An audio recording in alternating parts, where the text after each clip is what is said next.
make no promises about how many pauses I may have to take.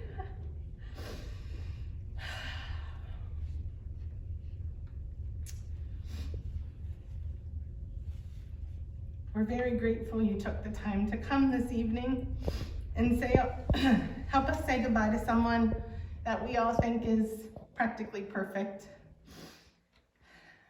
The man the 4 kids who lived at 858 Hermosa had the good fortune of calling Dad, Mr. Don Campbell. Just a few days ago, Tina, Donnie, and I sat in the room here to plan the service with the director, and the director was so nice, and he's asking all us these questions about, would your dad like to have a minister or a member of the clergy here to speak about his life? And the last 2 weeks have been pretty rough. My memory's a little foggy, but I'm pretty sure we laughed in that poor man's face. Because although that may sound harsh, if you knew Dad, if you were lucky enough to know our dad, you know that church, or let's be honest, any large social gathering of any kind, was not his thing. And so my brother, after we stopped laughing, my brother said it perfectly. He said, Dad doesn't want that. That wasn't who Dad was. In fact, I imagine if my dad were in that room with us, sitting at the table, this is what he would look like.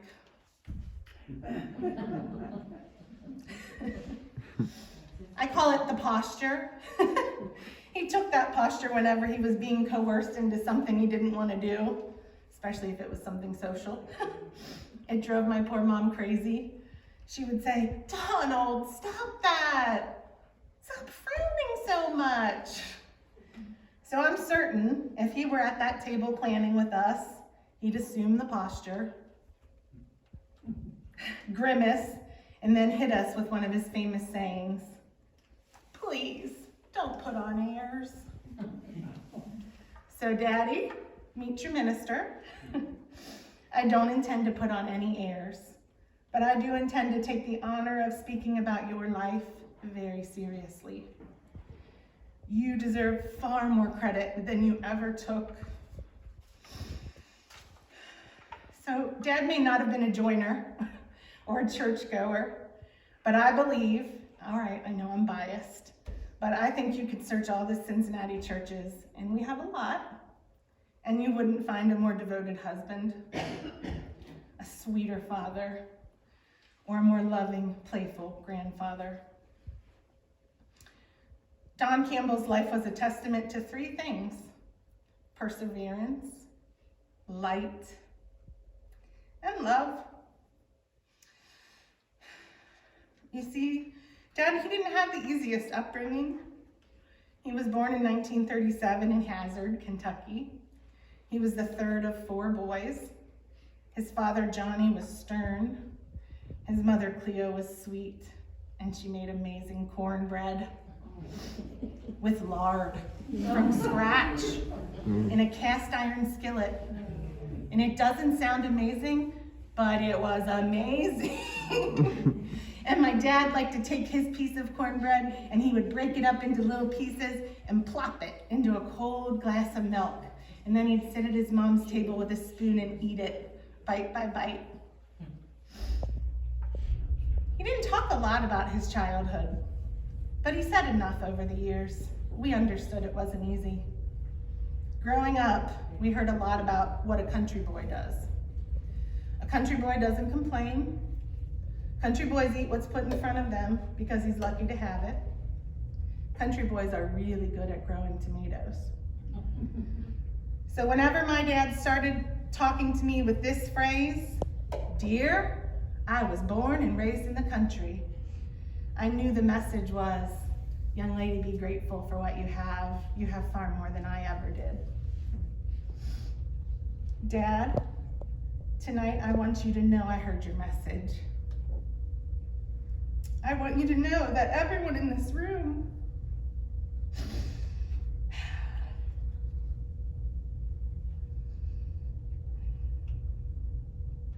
we marvel at the life you built for yourself.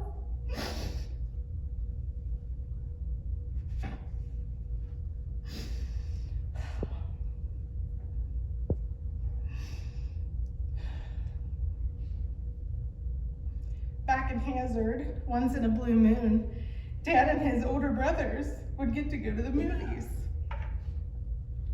But the trick was they had to cut through the coal mines to get there. And my dad's older brothers, Everett and George,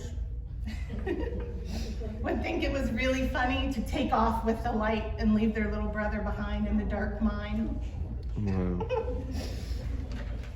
My dad would tell that story and blare his green eyes and say, "No wonder those poor ponies went blind down there. You have no idea how dark it is in those coal mines." In 1950, the Campbells lost their home in a fire. And to persevere, Johnny and Cleo took their 4 sons and went to live in the big city of Cincinnati. They moved to the neighborhood of Walnut Hills. And our dad would say that the first time he saw our mom, he saw 2 things about her that let him know she was way too good for him. The first was that she carried an umbrella, and the second was that she wore saddle shoes. Luckily, fate had a different plan. My mom says that the 2 of them just happened to be in the same movie theater, and their elbows grazed, and she felt electricity. My mom was 14, and friends, that was 66 years ago. My dad started his working life as a teenager working the midnight shift in a meat packing plant. I don't know about you, but that does not sound like fun to me. I picture Rocky Balboa and that big slab of beef. But by the time he retired in his 50s, he was in the front office. He was a territorial salesperson for one of the largest meat distribution companies in the tri-state. See, he just persevered from such humble beginnings.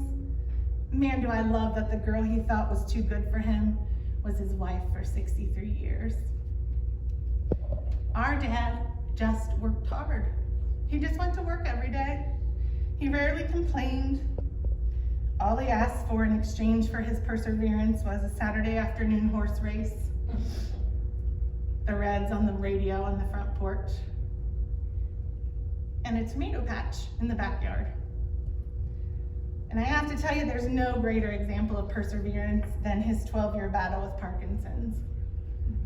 Around 12 years ago, and forgive me, I'm estimating, someone at their antique show at Burlington noticed his finger trembling. And they said, "Don, does your finger always tremble like that?" Well, in addition to social gatherings not being his favorite, doctors were not his favorite either. So I'm sure that he knew his finger was trembling and he was avoiding going to the doctor. But thanks to that person at the antique show, it was now brought to the boss's attention. And she made sure he went and had it checked. And a few months later, a doctor confirmed that that trembling pinky finger would eventually progress into what took him from us last Saturday. Tina likes to say that Dad gave Parkinson a run for its money. I agree. Honestly, I'd say for about 8 years, he gave it hell. He continued push mowing the grass, continued running the antique business with Mom. 3 times a month, these 2 partners in crime were up at the crack of dawn with a minivan waylaid with jewelry cases and antique tools. This is the moment in the service where we're going to take a minute and drink in the irony that my dad, who called himself a Melvin, who couldn't fix a damn thing, spent his golden years buying and selling tools to people. My grandma Campbell, you know, the lady with the sweet lady, the one with the cornbread, she said that when my mom and dad got married and Dad moved out, she felt like the sunshine left her house. And I thought, you know, Dad had a light in his eyes that shined all the time, but it did get extra bright when he was up to no good. And Mom could spot it from a mile away. She would say, "Donald, why are your eyes twinkling? What are you up to?" And the list of things that my dad could be up to was long, but they were a lot of fun too. He was famous for dousing people with the hose when you weren't looking. He loved to throw 2 balls at the batter at the end of the driveway instead of 1. And Lord, did he love to tease our poor mom. Sometimes it was sneaking up behind her right after she got her hair done and smacking her on the head with a Benny Hill. Other times it was stringing together as many curse words as he possibly could into one sentence and saying that as loud as he could just so she could panic and tell him how uncouth he was. We all had nicknames from Dad. He called me Nappy. He called Donnie Boy Wonder. Tina was Tina Weena. My mom had so many nicknames. The Boss. He liked to call her Diamond Lil.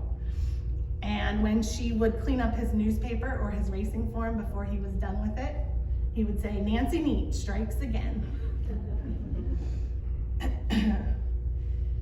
And my grandma, who lived above us, her name was Boom Boom, according to my dad.